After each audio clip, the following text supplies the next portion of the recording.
The life stream. That's what we call the river of life that circles our planet, giving life to the world and everything in it. The Shinra Electric Power Company discovered a way to use the life stream as an energy source. Because of Shinra's energy, we were able to live very comfortable lives.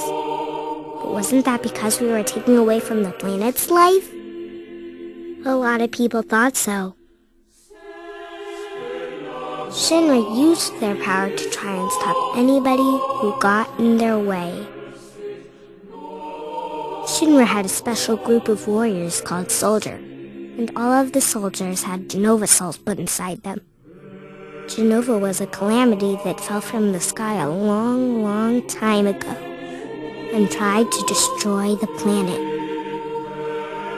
Anyway, there was one soldier named Sephiroth who was better than the rest. But when he found out about the terrible experiments that made him, he began to hate Shinra. And then, over time, he began to hate everything. Shinra and the people against them. Sephiroth, who hated the planet so much he wanted to make it go away. And the people who tried to stop him.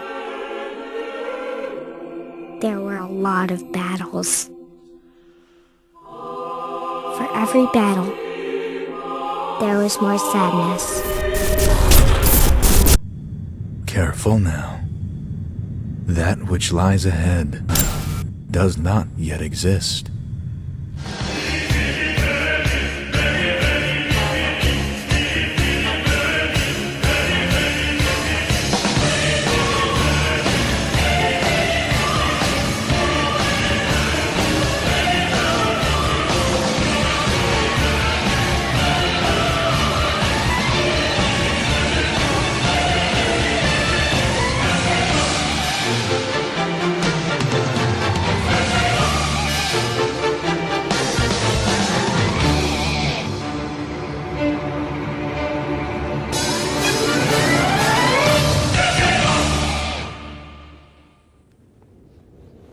Stay where you belong.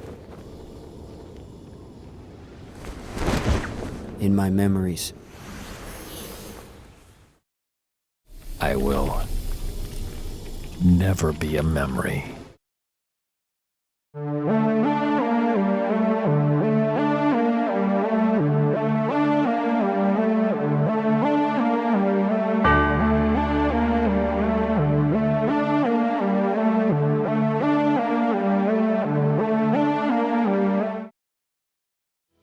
When it comes to how Part 3 of the remake trilogy will start, all bets are off. But based on the intros of the previous two games, there is a good chance Part 3 will start the same way structurally. For Remake and Rebirth, there were two components to how the game started. First, there is an intro cutscene, and second, there is a memorable gameplay segment that is action-oriented and sets up the larger story.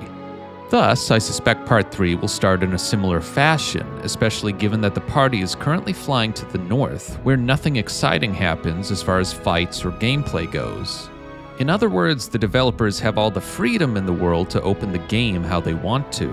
So, if I were in charge, you have seen what I've come up with. Let's talk about the intro cutscene first. Reusing the Advent Children intro is a no-brainer for a few reasons. With this being the third and last game, an intro that partially serves as a recap of the story would make sense, as players are entering the last part of this story. Though Rebirth had a separate video for a story recap, I would want it officially in the intro for Part 3. Additionally, Advent Children's intro is one of the best parts of that movie, and it's just simply a great, emotional recap for the story of Final Fantasy VII. I also chose to stop the recap at the point of the water burial scene, preserving the mystery set up at the end of Rebirth. Then, of course, it also serves as fan service for everyone who watched the movie. But make no mistake, it also serves an incredibly important purpose. The developers have said by the time Part 3 is over, this story will connect back to Advent Children. So having this as an intro starts to form that direct connection. But most importantly, it gets the player to ask the question, why is the intro for Advent Children being played as an intro for Part 3?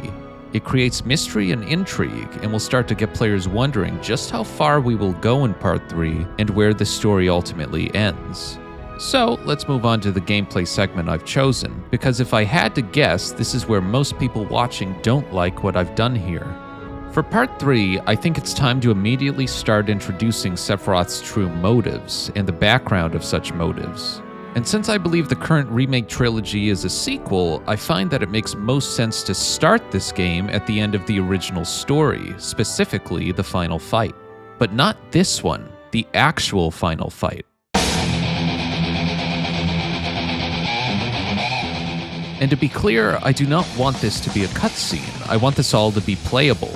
I want this to be the big opening set piece of the game. But before getting to my reasoning, I do want to mention a couple of things.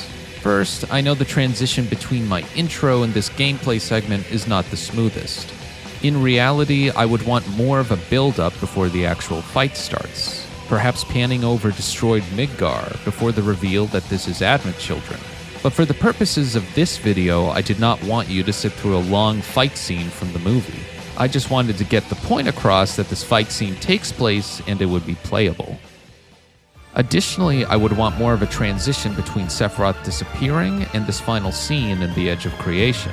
Perhaps they could show Sephiroth going back to the life stream where he refuses to die and refuses Aerith's invitation to become part of the life stream, before ultimately showing how he ends up in the Edge of Creation where the scene plays.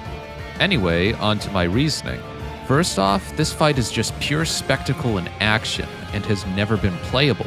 So, opening the game with arguably the most climactic fight in the entire Final Fantasy VII compilation would be the most memorable and impactful way they could open this game.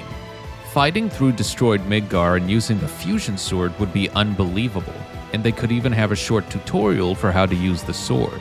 Second, it is not like Advent Children the movie is ever going to be fully remade into a AAA game, so Part 3 is their only chance to have playable Advent Children scenes. So, why not introduce Part 3 with it? It would certainly be the biggest surprise they could do. Thirdly, I've added this ending scene of Sephiroth in the Edge of Creation to imply that him losing an Advent Children was in the past, and that this current Sephiroth is contemplating the future. I did this because, as I said earlier, I would want Part 3 to begin explaining certain aspects of Sephiroth's story and motives as soon as possible. Most importantly, this will cause confusion and shock the player. As I previously said, this would be the most surprising way to start the next game. The player would constantly be wondering, why are we starting with the very last fight between Cloud and Sephiroth? Why are we showing Sephiroth losing now? By starting at the very end of the story in Advent Children, it allows for a story and ending where anything can happen. Does this time around the future change? Does Sephiroth die for good? Does Cloud die? Okay, maybe not that crazy, but you get the point.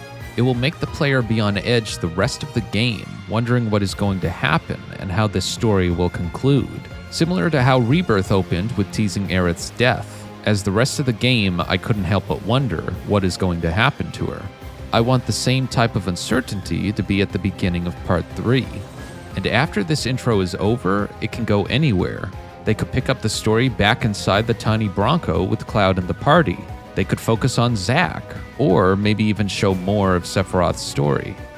Now, of course they don't have to do anything close to what I presented here, and honestly, I really don't think they're going to. But that's what makes this so fun. The developers have allowed themselves to start Part 3 in literally any way they want to, and I could not be more excited. No matter what they choose to do, I am sure it's going to be very memorable and amazing. Anyway, I hope you all liked at least some of what I've shown here, or at least found it entertaining. As always, thank you so much for watching.